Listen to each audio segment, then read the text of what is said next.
नहमदुहु व नुसल्ली अला रसूलिहिल करीम अम्मा बाद अऊज़ु बिल्लाहि मिनश शैतानिर रजीम बिस्मिल्लाहिर रहमानिर रहीम।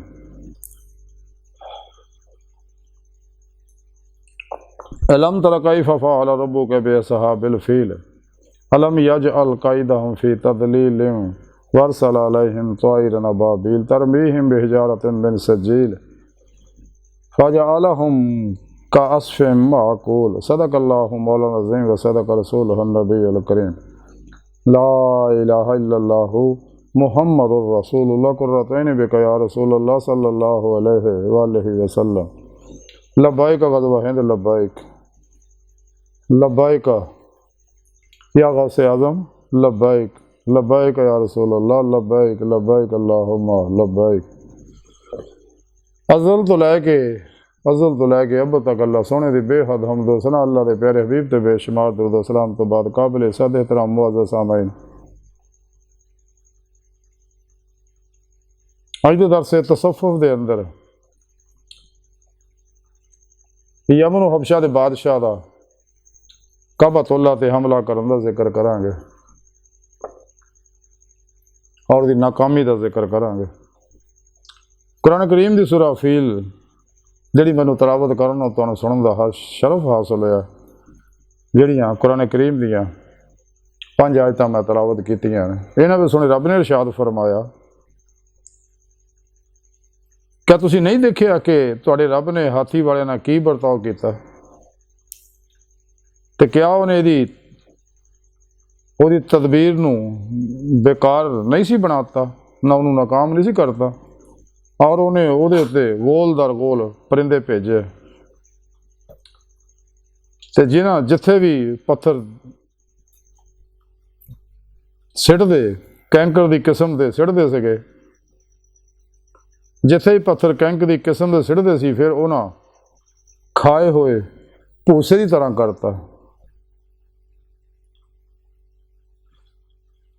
अल्लाह के प्यारे हबीब सल्लल्लाहु अलैहि वसल्लम मुखातब हो गया, सुना तुसीं देखिया नहीं है, हालांकि वाकया आप तो पहला होया ते चूँकि आप आलमे रवाह वैसी और देख रहे सारा प्रोग्राम, तो सुना तुसीं देखिया नहीं कि जिहड़ा हबशा दा यमन का बादशाह सगा, जिन्हें खाने काबे के बराबर अपना अलग खाना काबा बनाया सी ताकि लोग इहदा तवाफ करन ते खाने काबे ना जान, काबतुल्लाह उत्थे जाके हज ना करन। वो किसी बंदे ने वो जाली बनाए काबे टट्टी करती जाके, उन्होंने बड़ा गुस्सा चढ़िया इस गल का, तो उन्हें कहा भी ये इदा नहीं इन्हें हटना हैगा।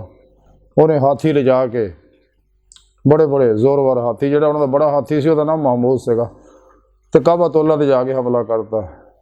लेकिन रब सोने ने अबाबीला नूं भेजिया, छोटिया छोटिया कैंकरियां लैके आए, तो जदों कैंकरी किसी उत्ते सिटदे सीगे तो हाथी बमा उहदा सवार असला बिल्कुल भूसा बन जाते थे। इस तरह सुने रब ने वो हमला उन्हों का नाकाम करता।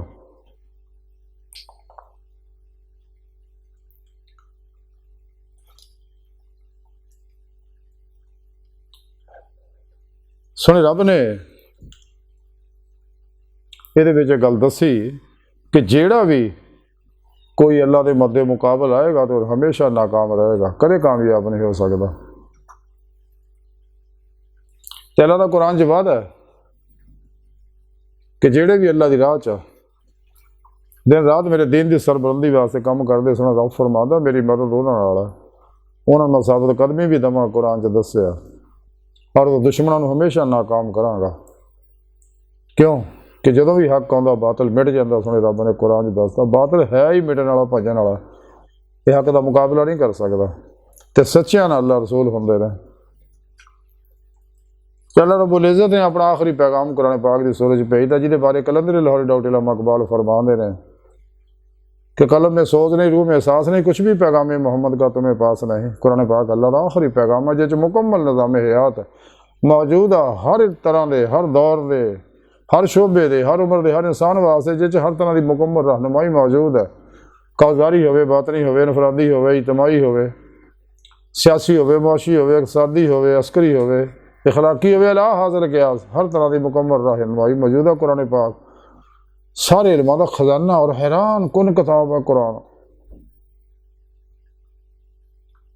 तो खुशकिस्मत है जो सच्चे दिलों ईमान ले आते हैं, कुरान सुन्नत दी रूह दे मुताबिक अमल करते, सच्ची तौबा नसूह करते हैं।